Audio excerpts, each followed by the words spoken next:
Hello there, and welcome back to the channel and the continuation of the Battlestar Galactica Skin Job series, number 5. Aaron Doral, the number 5 Cylon. If you like this video, please like, share, subscribe and comment down below, and hopefully linked either in the description or above me, if I remember, there will be a link to the rest of the playlist of the other Battlestar Galactica videos that I've done. Of course, before this one, there are 1, 2, 3 and 4, and if you're watching this way in the future and I've done the rest after this one, there will be several more. Before we get started though, this video is sponsored by my sponsor Relentless Rebels. They are linked in the description below, and if you follow their link to their website, they specialize in Viking style jewelry and other oddities of similar nature. If you like what you find, when you reach checkout, use the promo code NERD20, all in capitals, for a 20% discount on all your purchases. This is good for you, good for them, good for me. Everyone's happy. You get a 20% discount, hopefully on something that you like. With that said, let's get straight into this video.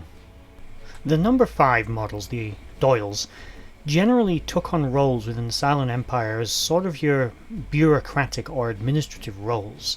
Their personality, of which there were millions of them created over the same basic personality modelled off the original, all seem to share this sort of love of order and sort of self-control and self-discipline.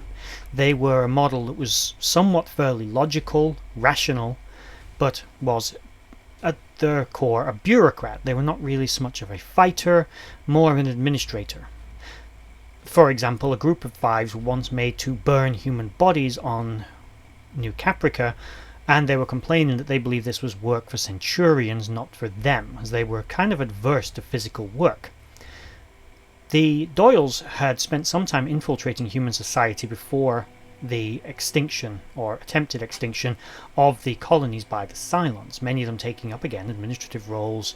One worked as a PR representative for the Colonials aboard the Galactica. He used this opportunity to stick a device in the control room of Galactica which allowed the Cylons to trace the unnetworked Battlestar, realizing that this vessel could be potentially a rogue threat to the Cylons' efforts, because unlike other Battlestars that were all networked and hardwired, and thanks to their worming their way into Gaius Baltar's defense program, they knew they could shut these ships down. But the Battlestar Galactica was unnetworked, and as a result this computer program, although present on the Battlestar, would not be able to shut it down, which meant that this one ship could continue to fight.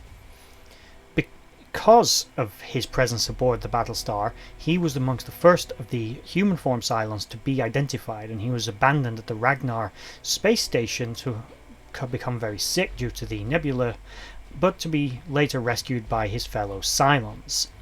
He was also, there were others, should I say, there were other 5s that hid amongst the fleet, amongst the civilian fleet, but when they realized that their face was compromised, they had nothing left to do, despite the fact that this 5 believed that because the other 5 wore a red suit and he wore a teal suit, it made them quite different. This was not true from a human point of view, and I think the Cavils agreed with that assessment.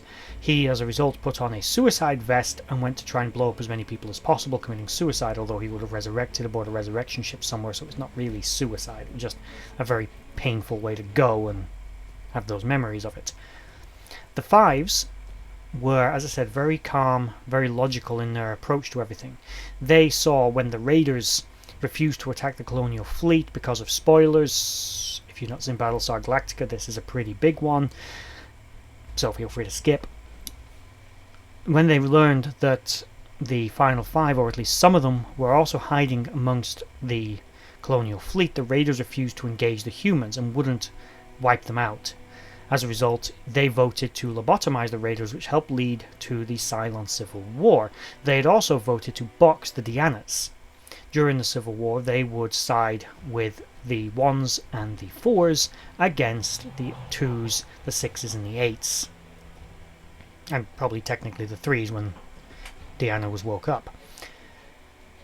The 5s are now believed to be completely extinct, as the Cylon Civil War fell to its inevitable conclusion with no remaining Cylons except for maybe that one remaining base ship at the end of the series, but that was all crewed by Centurions, so there were definitely no Doyles aboard.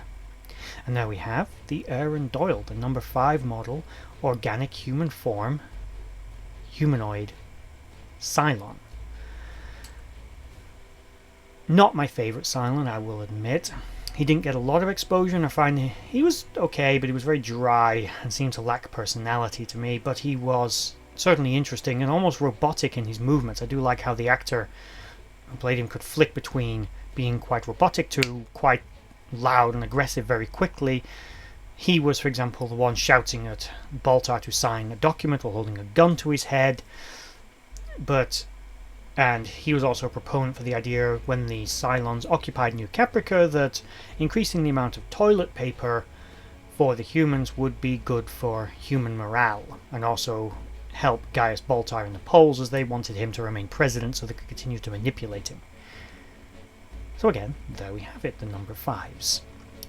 Tell me what you think about them in the comments below, and what you think about Battlestar Galactica. And again, I'm open to suggestions of anything else in the Battlestar Galactica universe you'd like me to cover once this series is over. I will try and be covering all the organic models, and I might do the Centurions as well, but as I said in my previous one of these, I'll probably do that as a singular video, as the Centurions don't really have much in the way of personality, to be fair. I'll probably cover elements of Caprica as well, and Blood and Chrome, things like that.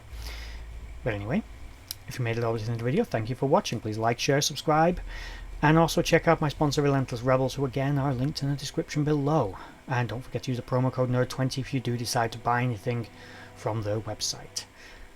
And that's it. Bye bye.